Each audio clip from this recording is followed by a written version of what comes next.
Bonjour et bienvenue dans la météo du Bitcoin. Et j'espère que vous avez regardé celle de vendredi, elle faisait 30 minutes et elle était très complète. Pourquoi je dis ça? Parce que il s'est rien passé ce week-end, hein, globalement, la traditionnelle fuckerie du week-end, du dimanche et du samedi. Donc globalement, annuler tout mouvement qui aurait pu se passer en dehors du CME pour que les big boys puissent participer eux aussi. Hein, globalement, vous voyez. Donc CME Futures, on est quasiment au même point. Voilà. Il y a juste eu un petit peu plus de fuckery au niveau de la version week-end. Je vérifie la clôture, hein, si je dis pas de conneries. Ouais, donc dernière clôture, c'était 42 600, 42 565. Et c'était quel jour? C'était le 24 septembre. Et nous, on en a eu deux de plus. Tac, tac, tac. Bon, voilà. Ça n'a pas bougé. On attendait les pros. Bon, du coup, qu'est-ce qui se passe? Il se passe rien. On est toujours au milieu d'un méga range, d'un méga range, d'un méga range. Hein. Donc ici, on est toujours dans une monflie qui est une forme de doji, donc d'incertitude. Vous voyez un peu l'équilibre entre les deux. On est dans un range entre le point bas 39 516 et le point haut 52 447. Dans un plus gros range 28 671 et 64 960. Et pour faire simple, hein, dans un range, les plus fortes probabilités de réussite, c'est d'agir dans les extrêmes. Et globalement de s'asseoir sur les mains au milieu. Donc en fait, on est dans une position très inconfortable. Donc il y a des sentiments bon, qui peuvent nous prendre, etc. Relativement forts. Hein. Moi, personnellement, mon sentiment, il est à la fois peur et extrême greed. Et en général, je me considère comme un bon représentant du public. Et, et c'est un avantage de pouvoir sentir dans ses tripes ce que les gens ils ont dans leurs tripes. Hein, c'est un avantage. Et du coup, ce que je me dis, c'est que quand même, si j'ai envie d'agir sur le marché, j'aurais envie de le faire de manière un petit peu trop agressive. Si j'ai envie de faire trop agressif, ça veut dire que c'est pas si bullish que ça. Donc actuellement, il y a des signes quand même qui ont l'air un petit peu haussiers, bullish. Vous voyez que on a un début de formation de W. On est en train de taquiner ici les résistances. On a pour sûr des liquidations qui nous attendent ici. 48 800, donc sur les maps de liquidation. Est-ce qu'on ira? J'en sais rien, j'en sais rien. Aussi, on est à la zone de pivot ici, donc support devenu résistance. Et vous voyez, c'est ici que ça bastonne. On est au contact, on est au contact. Ça va passer, ça va pas passer. On va voir. Avec tous les tourments qu'on entend à côté sur le China ban, encore. Alors, il y a deux choses qui me viennent à propos du China ban. Donc, l'interdiction des transactions crypto sur le Bitcoin. La première, c'est que c'est sérieux. C'est vraiment très sérieux. Du coup, c'est sérieux, mais ça tombe pas. Donc, c'est sérieux, mais ça tombe pas, c'est plutôt bullish, à vrai dire. Il n'y a rien de mieux qu'une news très très bearish qui n'est pas d'impact sur le marché parce que justement, ça veut dire que globalement, les vendeurs motivés se sont fait... voilà, et là il y a Seb qui nous dit sur Twitter, j'ai vu des mecs rigoler du China ban. Voilà, c'est ça. Alors, c'est encore toujours le cul entre deux chaises. Hein, je suis désolé, on est au milieu du range, donc on a le cul entre deux chaises, donc ça va être comme ça jusqu'à ce qu'on n'y soit plus. Hein, c'est une quotidienne, hein, donc demain elle sera peut-être meilleure. Donc on a à la fois cet événement très sérieux qui n'a pas d'impact sur le prix, apparemment. Mais là, pour la petite blague, hein, en septembre 2017, hein, que j'ai bien connu, on a eu aussi le China ban. Hein, c'est très régulier. D'ailleurs, ce matin, Zero Edge faisait une blague en disant ouais, cette vitesse, il faudra encore rebannir aujourd'hui parce que ça ne peut pas assez. Donc, globalement, ici, China ban, vous voyez ici septembre, mais en même temps, la FUD JP Morgan. Ce qui est marrant, c'est que l'histoire se répète comme. Elle rime, quoi.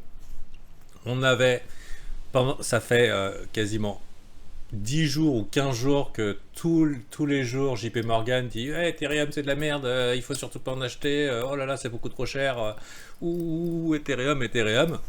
Donc, donc en gros ils en veulent comme pas possible, ils en veulent à mort. Mais ce qu'il y a, c'est qu'en 2017, leur merde, là où Jamie Dimon avait dit que c'était de la merde, ça a eu un impact sur le marché, ça a eu un réel impact sur le marché. Mais là, ils galèrent. Donc pour vous dire, il semblerait que le marché soit quand même relativement fort. Et on a eu aussi le China Ban. Alors, ce qu'il faut savoir, c'est que le China Ban, c'était en 2017, c'était quoi la date?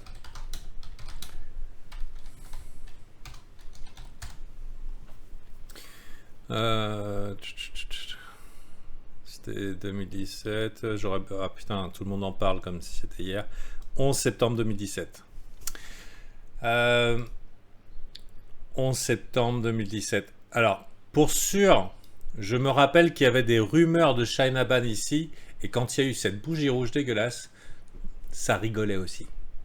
C'est les week-ends, les week-ends. Alors ça les week-ends, c'est moi j'ajoute à mon long, hein, c'est tous des week-ends. Alors ça, quand tu vois ça, malheureusement, ça rassure pas.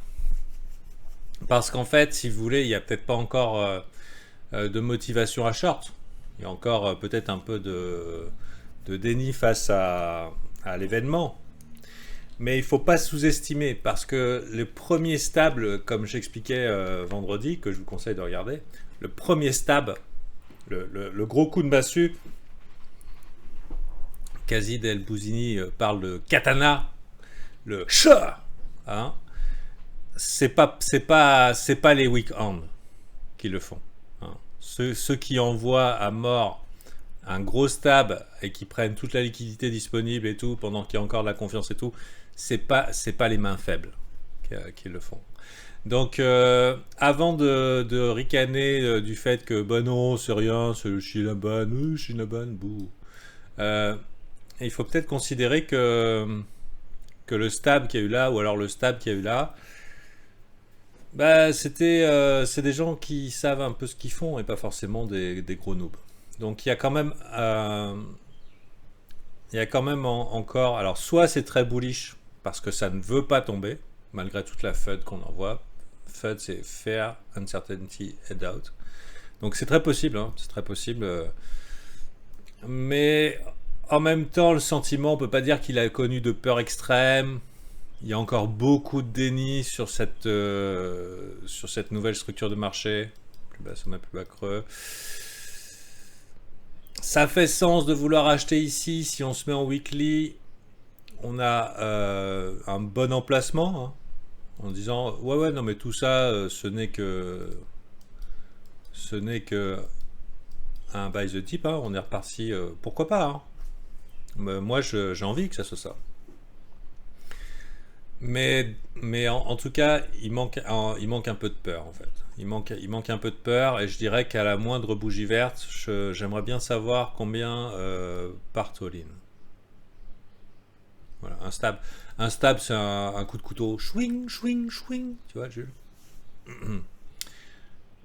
C'est un petit coup de couteau de boucher. C'est pas une expression, de trading. Hein, c'est comme ça que je vois le marché. Tu sais, moi je suis en grande partie autodidacte. Enfin, malgré toutes mes formations, ma vision du marché, c'est celle avec mes mots, moi. Ok, bon voilà. Du coup, on est encore ici en dessous et je peux pas être foncièrement bullish. Tiens, on voit que ici court terme, 4 heures Ishimoku possiblement. On va repasser haussier. En 12 heures, il faudrait attendre 48 000 pour vraiment s'exciter. Pour l'instant, j'ai peur de sortir ma bite un peu trop tôt. Voilà, c'est un peu comme ça. Donc voilà, bah, si vous êtes dick out directement et que tout va bien, bah, tant mieux. Si vous avez la confiance et la conviction, tant mieux également. Juste si les choses tournent mal, ne jouez pas au héros. Et aussi, je me disais, moi j'ai vachement envie de miser fort, mais j'ai vachement envie de viser fort alors que je suis quand même sorti par là, je crois. Donc moi je suis en cash depuis 49 000. Et du coup, parce que je ne suis pas investi, je peux être tenté de racheter. Mais il faut se mettre à la place de nos héros. Hein. Les strong hand, ceux qui sont partis all-in à 50 000.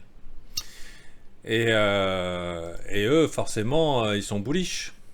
Hein, puisque pas vendu, pas perdu. Et aussi eux, à 48 000, on vous les avait dit, haha, ça ne peut que monter. Hein, donc on a quand même une belle brochette de héros là, qui eux ont de fortes convictions. Et donc quand on est en cash, ça peut être tentant d'acheter ici, mais j'ai pas forcément je peux pas ressentir la peur ou le déni de ceux qui sont dans le marché et qui ont la tête sous l'eau. C'est un élément que j'ai pas. Donc je dirais que on attend quand même ici un début de structure de marché qui nous laisserait penser à un W, mais même si on avait un W, on pourrait très bien faire ça comme ça ici. Et même si on devait être haussier, juste pour faire chier le monde, on pourrait faire un petit piap mèche, voilà, un truc bien dégueu. Par contre, ce que j'ai bien aimé en daily, et ça rappelle alors moi je suis prêt à sauter dans le wagon, hein. Pour l'instant je préférerais agir sur un extrême, donc plutôt un extrême baissier, plutôt que de devoir courir après vers le haut. Mais c'est ok.